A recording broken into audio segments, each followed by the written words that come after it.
YouTube. So today we're doing the second of our puppy videos. Last time, if you remember, we looked at reflex to name.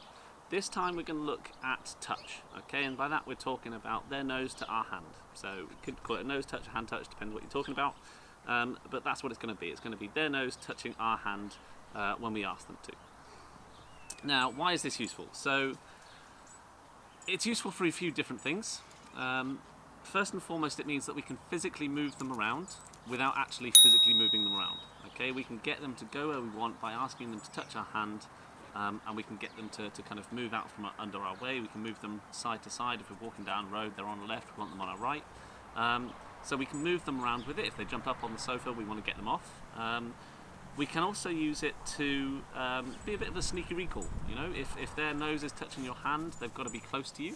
And if we add a little bit of distance to it as well, they've got to have done it from a little bit further away. Then they've still had to come to you to do it. So we can use it as a bit of a sneaky recall. If we've got kids in the equation, it's really good for teaching them that human hands are a good thing. So particularly if we've got some young kids in there, kids that are a little bit handsy, then it can be really good for teaching them that human hands are a good thing. And if we want to teach it as a sustained nose touch, then we can use it in veterinary situations and husbandry stuff, so things like grooming, do their nails. We can use it for that kind of stuff where we can get them to hold still while we look at them and do other bits and pieces. How are we going to do it? So today we're going to do it using a food lure to start with, and then phasing out the food lure and trying to get them to still do the behaviour. CJ? So the way I like to do this is, to begin with, we're going to Star Trek it. Okay, so we're going to open our fingers, we're going to pop a treat in there, and then we're going to present it to the dog. Okay, and we're going to let them know that we've got a treat in there, so we're going to give them a quick whiff, and then we're going to present it, making sure that they're going to our hand, not our hand is going to them. Okay, so we're going to do the same thing again 2 or 3 times. So we're going to present it in the same hand in the same way. Yes. And the moment her nose touches my hand to come and investigate that treat, come and sniff at it, which is the natural thing that dogs should do, we're going to mark and reward. Okay, so we're going to say yes, or we're going to click. We can click if you've got a clicker there. We're going to say mark and reward so that they know when they've done what it is that we want them to do. So once we've done that, let's say at least 3 times. Okay, so do a 3rd time. Yes. As soon as possible, as soon as they've got the hang of that behaviour, we're then going to try and phase out having the treat there. So we're not dependent on the treat. So we're going to try and separate out the behaviour from having the lure. So all I'm going to do then is I'm going to hold out my hand in exactly the same way. Yes. And the moment her nose touches my hand, I'm going to mark and reward. She's still going to get a treat, but this time it's coming from a treat pouch rather than being in my hand to begin with. Yes.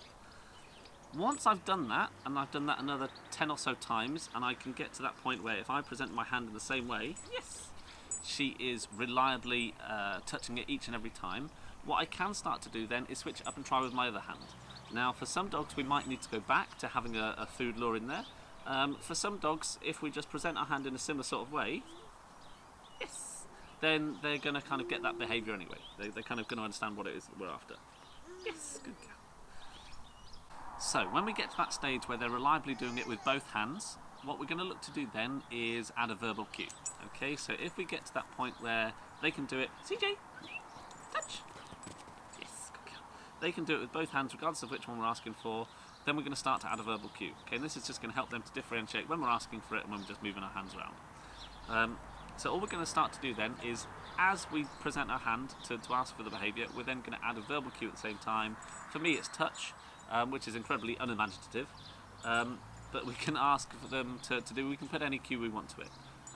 So it doesn't really matter what the word is, it's the training that you give, that you do with it, that imparts the meaning. So for me, all I'm going to do is, as I present my hand, CJ, can you touch? Yes. I'm going to say touch and actually ask her to touch as I present. Touch. Yes. And you can see with her, she does it nice and enthusiastically. Touch. Yes. I'm even getting that little jump in there as well, which if I'm being really strict, I probably don't want. So what I'm going to do then on the next one, I might hold my hand down a little lower. Touch. Yes. Good. Touch. Yes. Touch. Yes. Good. And we can start to chain a few things together. So, lie down. When we've got to that point, see, slow down. Good girl. When we've got to that point where they're doing it nice and reliably and we can do it on cue, so we've got a verbal cue to it there as well, If we really wanted to, we talked earlier about how we could use it in veterinary scenarios and for husbandry type things. What we want to do there is teach a sustained nose touch. And that's where we start adding a bit of duration to it, so that as we present and as they touch, they're going to hold that position until we kind of tell them otherwise. So what we can start to do there is we teach them a game of sorts, where the rules are that if they hold that position all the time they hold that position, they're going to get rewarded for it. And the vet or you, whatever you're doing, might be poking around looking at their nails, looking at their feet, looking at whatever else. But the rules are that the moment they pull away, the moment they stop doing that touch, the treats are going to stop, but so is whatever else that's going on as well. So the vet's going to stop what they're doing, or you're going to stop grooming or doing the nails, whatever else it is. By teaching them that, we teach them that they've got an element of consent. So if they've got some control over the situation, we're decreasing the amount of stress that's there, because if they feel like they can make it stop if they don't like it, then obviously that's much less stressful than if they're being forcibly made to do something. The way we can go for that then is, rather than just accepting any kind of touch, what we're looking for then,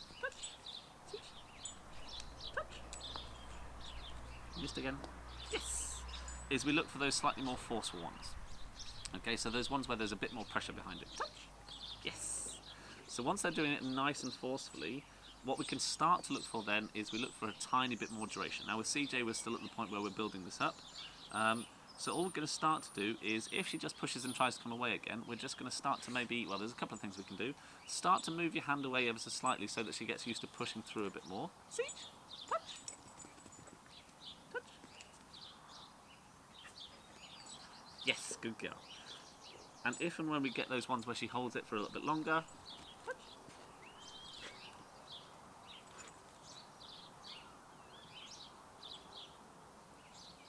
Yes, good, good girl. Then we can mark and heavily reward on those. If we need to, we can do jackpot rewarding, so that if she does finally do it after a few attempts, we can give 3 or 4 treats instead of 1 to increase the likelihood that she'll do it again. And we can start to build up our duration from there. See, touch.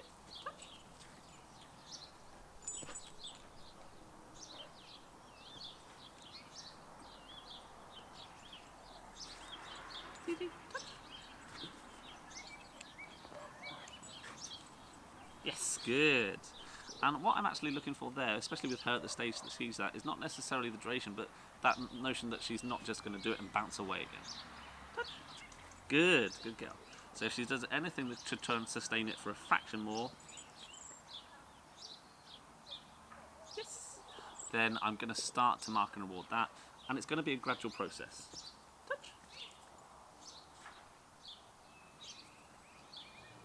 Yes, good. So anything that lasts a fraction longer, I'm going to start to mark and reward that. Okay, so in something of a little bit of a Blue Peter moment with a here's one I made earlier, we've switched to Leo, who's the slightly older dog, and hopefully we've got a slightly better sustained nose touch with him, so that if and when we've built up that duration aspect, with him, if I ask for that touch, Leo, and I've put it on a slightly different cue now, so for him a sustained touch is kind of that kind of symbol. With my bounce touch, you can just do a flat hand still. So Leo, if I ask for, where are you gone? Touch. Yes. If I ask for that flat hand touch, Leo, touch. Yes. He's going to do that touch and come away again. If we change that presentation slightly, so it's a slightly different physical cue, you can touch. He's going to go there, and he's going to hold it. Good boy. And what we can start to do then is we add in our distraction element. So if I start to ask him to hold that touch there, I can start to, yes, move my hand around and add a bit of distraction that way. And once he can start to take that touch, then I can even start to add in physically touching him then. Yes. And eventually getting to that point where touch, I can start to even do a little bit of leg lifting, looking at paws. Yes. Touch. Maybe even looking at ears. Touch.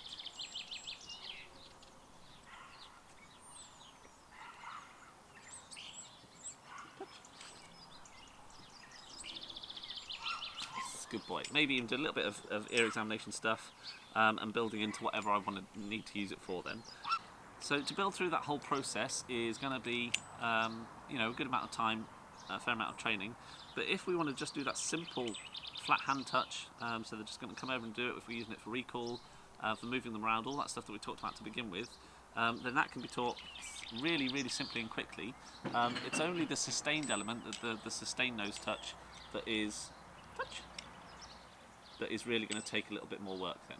Okay, and once we get to that point, we can add the duration and the distraction. It takes a little bit more work, but we can get to that point where they're going to hold that position, hopefully for quite a while. Yes. Until we've done what we want to do. So that's touch for today. Any questions, leave them in the comments below. Any requests or any of the videos you'd like us to do, then give us a shout. We can look at getting those done. But hopefully we'll get another video out to you soon.